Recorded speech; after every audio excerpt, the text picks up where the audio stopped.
In the same way, Honorable Speaker, sir, in the case of pulses, the amount paid in 2013-14 was 236 crores. In 2019-20, this was increased to 8,285 crores. Now in 2021, it is at 10,530 crores. More than 40 times increase from 2013-14. The receipts to cotton farmers have seen a stupendous increase from 90 crores in 2013-14 to 25,974 crores I'm giving you data as of 27th January 2021. This is bound to increase. From 90 crores for cotton farmers in 2013-14 to 25,974 crores in 2021. All the details in complete narration is available in Annexure 4 to my speech. Early this year, Honorable Prime Minister had launched the Swamitva scheme. Under this, a record of rights is being given to property owners in villages. Up till now, about 1.80 lakh property owners in 1,241 villages have been provided cards. I propose during 21-22 to extend this to cover all states and union territories. To provide adequate credit to our farmers, I have enhanced the agricultural credit target to 16.5 lakh crores in this year. We will focus on ensuring increased credit flow to animal husbandry, Pashupalan, dairy, and to Matsyakar, to the fisheries. We are enhancing the allocation to the Rural Infrastructure Development Fund from 30,000 crores to 40,000 crores. The Micro Irrigation Fund, with a corpus of 5,000 crores, has been created under NABARD. I propose to double it by augmenting it by another 5,000 crores.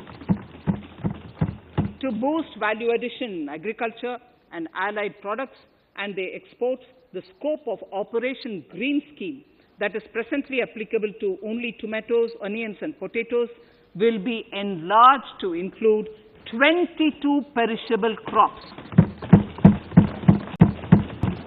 Around 1.68 lakh crore farmers, around 1.68 crore farmers are registered, and 1.14 lakh crores of rupees trade value has been carried out through e-NAMs, the National Agricultural Market.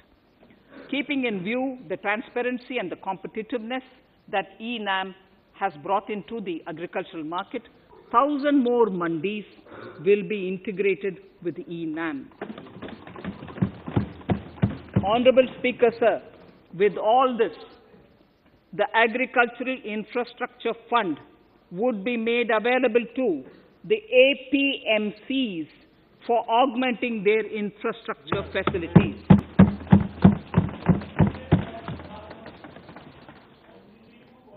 Fisheries. I am proposing substantial investments in the development of modern fishing harbors and fish landing centers.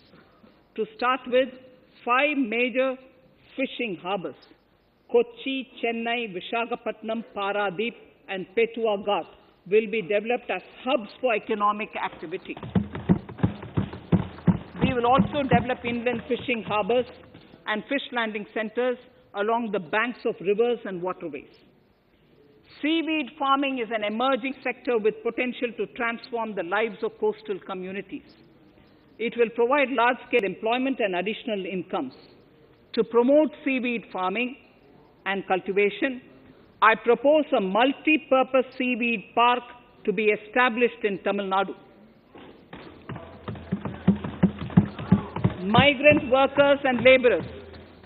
We have launched the One Nation, One Ration Card scheme, through which beneficiaries can claim their rations anywhere in the country. Migrant workers in particular benefit from the scheme. Those staying away from their families can partially claim their ration where they are stationed, while their family in their native places can claim the rest. I am happy to inform you that One Nation, One Ration Card plan is under implementation by 32 states and union territories, reaching about 69 crore beneficiaries. That's a total of 86% beneficiaries covered. The remaining 4 states and UTs will be integrated in the next few months. To further extend our efforts towards the unorganized labor force, migrant workers in particular, I propose to launch a portal that will collect relevant information on gig workers, building and construction workers, among others. This will help formulate health, housing, skill, insurance credit, and food schemes for all migrant workers. We will conclude a process that began 20 years ago with the implementation of the 4 labor codes. For the first time globally, social security benefits will be extended to gig and platform workers.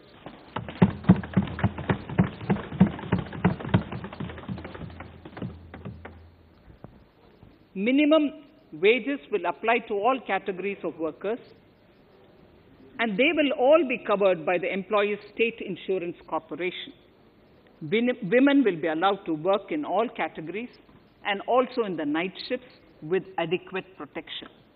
At the same time, compliance burden on employers will be reduced with a single registration and licensing and online returns. Financial inclusion. To further facilitate credit flow under the scheme of Stand Up India for the scheduled castes and scheduled tribes and also women, I propose to reduce the margin money requirement from 25% to 15% only, and to also include loans for activities in allied sectors in allied activities in agriculture. We have taken a number of steps to support the MSME sector. In this budget, I have provided 15,700 crores to this sector, more than double of the last year's B. Honorable Speaker, sir, I now go to the 4th pillar, reinvigorating human capital. The national education policy announced recently has had good reception. In school education, more than 15,000 schools will be qualitatively strengthened to include all components of the national education policy. They shall emerge as exemplar schools in their regions, hand-holding and mentoring other schools to achieve the ideals of policy. 100 new Sainik schools will be set up in partnership with NGOs, private schools, and states. Higher education. In Budget 2019-20, I had mentioned about the setting up of a Higher Education Commission in India. We would be introducing the legislation this year to implement the same. It will be an umbrella body having 4 separate vehicles for standard setting, accreditation, regulation, and funding. Many of our cities have various institutions, universities, and colleges supported by the Government of India. Hyderabad, for example, has about 40 major institutions. In 9 such cities, we will create a formal umbrella structure so that these institutions can have better synergy while also retaining their internal autonomy. A glue grant will be set aside for this purpose. For accessible higher education in Ladakh, I propose to set up a central university in Leh.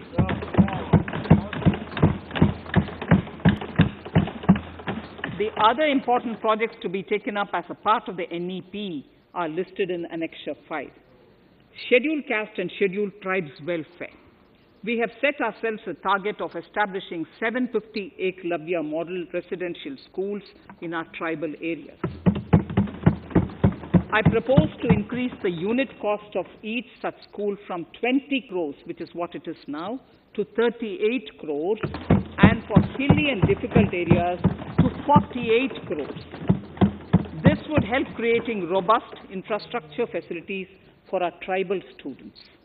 We have revamped the post-metric scholarship scheme for the welfare of scheduled caste students. I have also enhanced the central assistance in this regard. We are allotting 35,219 crores for 6 years till 25-26 to benefit 4 crores scheduled caste students. Skilling. In 2016, we had launched the National Apprenticeship Promotion Scheme. The government proposes to amend the Apprenticeship Act with a view to further enhancing apprenticeship opportunities for our youth. We will realign the existing scheme of National Apprenticeship Training Scheme for providing post-education apprenticeship, training of graduates and diploma holders in engineering. Over 3,000 crores will be provided for this purpose. An initiative is underway, Honorable Speaker, in partnership with the United Arab Emirates to benchmark skill qualifications, assessment and certification, accompanied by the deployment of certified workforce. We also have a collaborative intertraining program between India and Japan to facilitate transfer of Japanese industrial and vocational skills, techniques, and knowledge. We will take forward this initiative with many more countries also.